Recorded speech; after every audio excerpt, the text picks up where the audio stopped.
Déjà que le corps de Ma est intérieur alors que le corps de Bon est extérieur. Et il en est de même pour les lumières car celles de Ma sont intérieures alors que celles de Bon sont environnantes. Il se trouve que le Nefesh, le Rouach et la Neshama intérieure de Ma sont les lumières des trois réceptacles intérieurs, et les environnants sont les lumières des trois réceptacles extérieurs du nom Bon. Ainsi, tu connais le sujet des trois réceptacles et celui des lumières de Ma et de Bon. Zahir Ampin et Noukba contiennent chacun 10 séphirotes complètes. Et lorsqu'ils furent coupés le corps intérieur du nom Ma pénétra en eux et ils se retournèrent face à face. Il se trouve que seuls les deux aspects que sont Ma et Bon sont des cerveaux. Comprends bien cela. Ainsi, la grossesse, l'allaitement et les cerveaux qui apparaissent après la coupure, lorsqu'ils se retournent face à face c'est-à-dire lors du Birkat Avot, correspondent à la Z du nom Ma qui pénètre dans Zahir Ampin. Comprend qu'il s'agit de nouveaux cerveaux de l'aspect face à face. Cependant, il semble qu'il soit dit ailleurs que l'extériorité contient des lumières intérieures et environnantes, et que de la même façon l'intériorité contient des lumières intérieures et environnantes. Et le nom Ma correspond aux Asadim. C'est le secret du verset.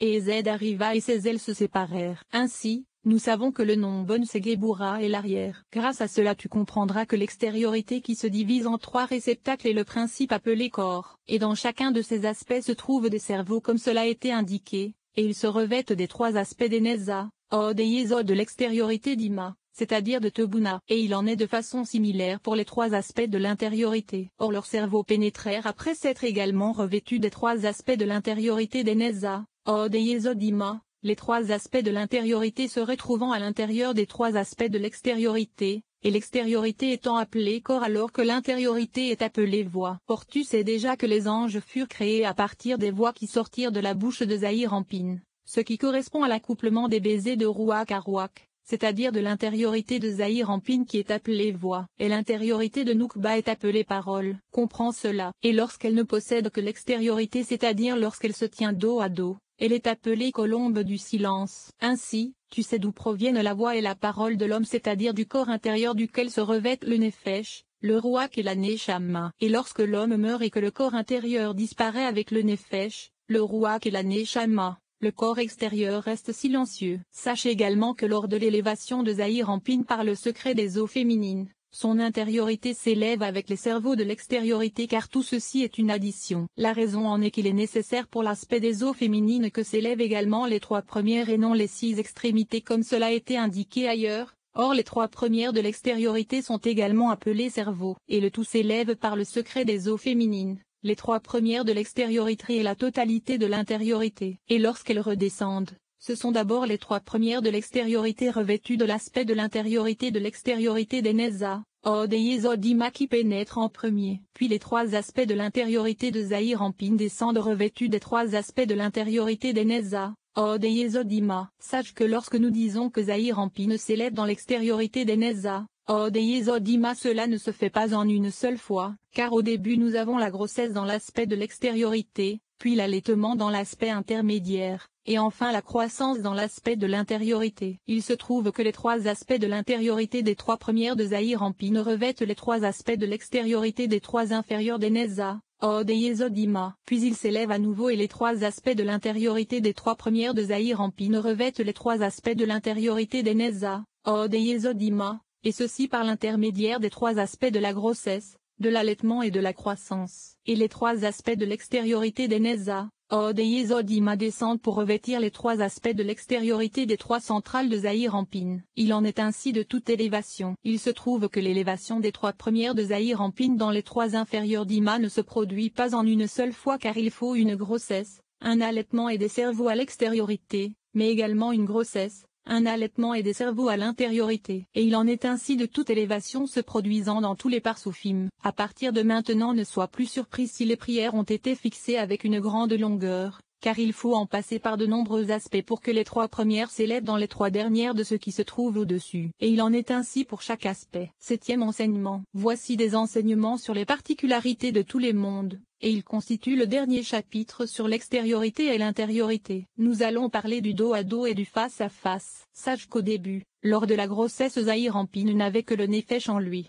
c'est-à-dire sa malkout et ses 6 extrémités. Et lorsqu'il fut enfanté, il reçut un rouach et ses 6 extrémités furent complétées pendant l'allaitement. En vérité, avant le temps de la grossesse Noukbal n'était qu'un point, le Nefesh se trouvant dans le Nefesh, c'est-à-dire la malkoute se trouvant dans sa malkoute, et sa taille était celle de la couronne se trouvant dans la Yesod Zahir Anpin provenant de son propre Nefesh. Ensuite, lors de la grossesse lui furent ajoutées les 6 extrémités du Nefesh, ce qui est appelé Rouach se trouvant dans le Nefesh, et elle grandit alors à une taille égale à la Yesod Zahir Anpin correspondant à son propre Rouach. Cependant, ces 6 extrémités n'étaient pas complètes comme celles de Zahir Anpin. Ensuite, lors de l'allaitement elle grandit par la Neshama se trouvant dans le Nefesh et les 3 réceptacles se trouvant en elle apparurent, c'est-à-dire le réceptacle du Nefesh, celui du Rouach et celui de la Neshama. En effet, nous savons que seuls ces 3 réceptacles existent, bien qu'ils ne correspondent qu'à l'aspect du Nefesh. Ainsi, l'aspect des 10 malkoutes se trouvant en elle appelé Nefesh total fut achevé, et elle ne constituait toute qu'un seul attribut de la taille de la Tiferet de Zahir Anpin. Or Zahir Anpin possédait alors 6 extrémités totales constituant une extrémité entière. Ensuite,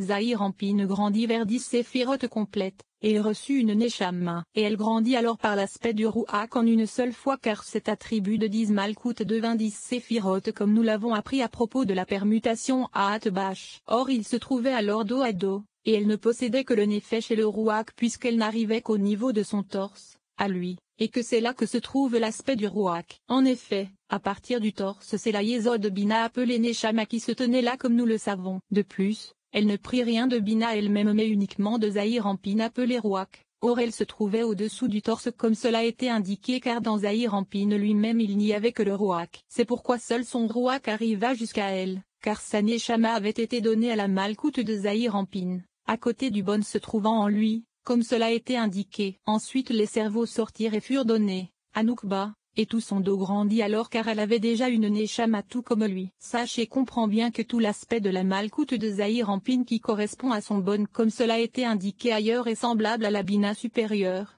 et elle ressemble en fait à Tebuna. Et tout son dos, à lui, fut coupé et donné à Noukba. C'est grâce à cela qu'elle fut achevée car elle était semblable à Tebuna qui devint un parsouf complet en s'associant avec Bina. Ainsi, les réceptacles furent coupés et s'attachèrent à elle car la Neshama qui pénétra en elle était la Neshama des réceptacles qui avaient été coupés, c'est-à-dire le bon de Zahir Anpin, en lumière et en réceptacle. Comprends bien cela. Ainsi, jusque-là il y avait dans Zahir Anpin et dans Noukba des cerveaux de la Neshama, et il était déjà dit grand car bien qu'ayant déjà en lui un Rouach appelé petit lorsqu'il prit la Neshama se trouvant en lui il fut dit grand car il avait plus de 13 ans. Cependant, l'homme n'est pas apte à entrer sous le din nuptial avant ses 18 ans car pénètre alors en lui la Neshama de la Neshama qui correspond au cerveau d'Abba. En effet, il n'y a d'accouplement apte à engendrer qu'à partir du cerveau qui est Tokma et qui est appelé Aya comme cela a été indiqué. Sache que lorsqu'ils se trouvaient dos à dos ils s'accouplèrent et s'élevèrent dans le giron d'Abba et Ima. Et ils se retournèrent alors face à face. Il lui donna alors le Rouach qu'il laissa en elle lors de la première relation,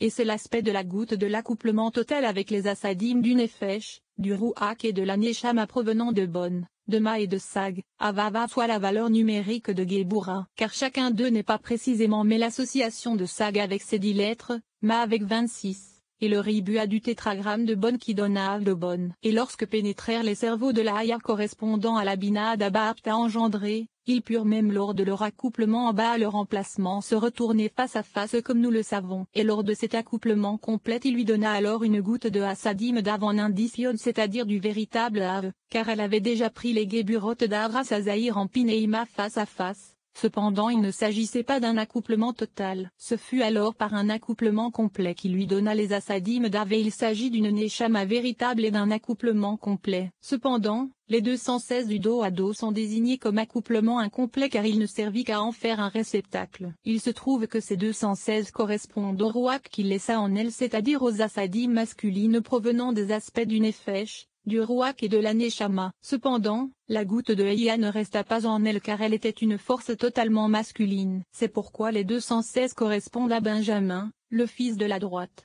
une force masculine. Et ce qui est appelé Bononi c'est la force féminine car elle provient de la Neshama, de Bina qui est féminine. Puis elle reprit un Nefesh, un Rouach, une Neshama et une Eya plus élevée provenant d'Abba et Ima et non d'Israël l'ancien et Tebuna. Et elle dut repasser par des secondes Katnout et Gadlout plus élevées. Comprends cela. Ensuite, il prit Déharit lui-même et son aspect de Yeshida fut achevé. Comprends cela. 8e enseignement. Nous avons déjà écrit que 3 réceptacles sont appelés extériorités, et ils possèdent 3 environnantes, l'ensemble étant appelé extériorité. Et les 3 Neshamot intérieures sont le Nefesh, le Ruach et la Neshama auxquels correspondent 3 environnantes. Tu comprendras que les cerveaux qui sont appelés intériorités des réceptacles possèdent également des intériorités et des environnantes, et c'est vers eux que l'on doit se tourner lors de la bénédiction à Sheyatsar. Cela donne donc au total 18 aspects, 9 intérieurs qui sont 3 réceptacles, 3 cerveaux et 3 Neshamot, et leurs 9 environnantes. Tu comprendras également le fait que nous ayons écrit ailleurs que les cerveaux inférieurs devinrent des réceptacles pour les supérieurs. De même, du sommet de l'Atsilut jusqu'à l'extrémité d'Assia les réceptacles supérieurs sont des cerveaux pour les inférieurs car tout possède l'aspect d'un réceptacle et la seule différence réside dans le fait que l'un correspond à l'intériorité et l'autre à l'extériorité. De la même façon, en ce qui concerne les lumières, ce qui est un Ruach pour l'une et une Neshama pour celle qui se trouve au-dessous, et ce qui est un Nefesh pour celle qui est supérieure devient un Ruach pour celle qui est inférieure, et ainsi de suite. En vérité, les lumières ne deviennent pas des réceptacles, tout comme les réceptacles ne deviennent pas des lumières. Cependant, ce que nous venons de dire ne concerne que l'Atsilut car en deçà les réceptacles de l'Atsilut deviennent une Neshama pour Beria, Yetzira et Assia. Comprends ce grand secret car c'est la raison pour laquelle Beria, Yetzira et Assia ne sont pas appelés divinités totales puisque leur Neshama correspond uniquement à des réceptacles de l'Atsilut et non à des lumières. Cependant, puisqu'ils proviennent de l'Atsilut, ils sont désignés comme la divinité se trouvant à cet endroit. C'est également la signification des nombreuses différences existant entre Beria, Yetzira et l'Assia d'une part et l'Atsilut d'autre part, car la lumière de l'essence se propageant depuis en haut s'achève dans l'Atsilut. Il est possible qu'il en soit de même de Beria vers Yetzira et de Yetzira vers Assia. Tu comprendras également que les 11 composants de l'encens appelés écorces de la clarté et purifiés lors de leur élévation correspondent à l'extériorité de la Malkout à l'Assia. Tu comprendras à partir de là que le principe de l'attachement des écorces se fait au niveau des 3 inférieurs de chaque monde. En vérité, au niveau des 7 premières on trouve également des écorces mais comme il y a élévation de la sainteté, l'intériorité inférieure devient extériorité au niveau supérieur, et elle reçoit ainsi la clarté et se trouve adoucie. De la même façon, les écorces s'élèvent et l'intériorité inférieure devient extériorité supérieure, et elle se trouve donc adoucie et ne s'attache plus. Tu comprendras aussi le sens du fait qu'il existe 10 séphirotes de l'écorce dans Assia en correspondance avec Arikampin, Abba et Setora. Étudie cela. Tu comprendras encore le sujet des écorces des 4 mondes de l'Atsilut, Beria, Yetzira et Assia. Et grâce à cela tu comprendras qu'il y a 7 rois au-dessous de tout aspect de Bina, de Zahir-Ampin et de Malkout, c'est-à-dire à l'extrémité de chacun d'eux, à l'arrière de leurs 3 inférieurs, car c'est ce qui est appelé au-dessous comme cela a été indiqué ailleurs. Et dans la Malkout d'Assia nous trouvons les Nefashot, dans Yetzira les Ruot et ainsi de suite. Tu comprendras qu'il soit dit ailleurs que l'écorce supérieure de l'Atsilut est appelée pureté de Beria car la pureté de Beria est appelée impureté de l'Atsilut. Tu comprendras également pourquoi nous avons dit que lors des jours ordinaires il n'y a d'élévation que pour l'intériorité c'est-à-dire pour la Neshama et les cerveaux, alors que nous voyons que lors des jours ordinaires il y a élévation de l'intériorité mais également de l'extériorité. Le sujet en est, comme cela est expliqué ailleurs, Yetzira ne peut s'élever vers Beria que par l'intériorité de ses 3 premières et non par son extériorité. Car bien que l'extériorité s'élève par elle-même dans le monde de Yetzira, l'extériorité de Yetzira ne change pas vis-à-vis de Beria. Alors que l'intériorité de Yetzira redevient Beria et c'est cela qui est appelé élévation, ce qui n'est donc pas le cas de l'extériorité. Il en est de même pour Beria vis-à-vis de l'Atsilut ou d'Assia vis-à-vis de Yetzira. En vérité, il existe une différence en ce qui concerne Assia car l'extériorité de ces 3 premières se revêt, également, de l'intériorité de la Malkout de Yetzira. Mais malgré cela il ne s'agit pas d'une élévation car la Malkout de Yetzira est déjà descendue dans Assia comme cela a été indiqué. C'est pourquoi l'extériorité des 3 premières d'Assia se trouve encore dans Assia elle-même. Comprends bien cela. En vérité, lors du Shabbat de nombreux degrés s'élèvent. Il se trouve donc que la totalité d'Assia, y compris son extériorité, redevient Yetzira ou Beria comme cela a été indiqué. Garde bien ceci. Commentaire. Il faut étudier le fait qu'il ait été expliqué qu'il n'y a aucune élévation de l'intériorité lors des jours ordinaires, car aucune partie ne s'en élève comme cela a été expliqué.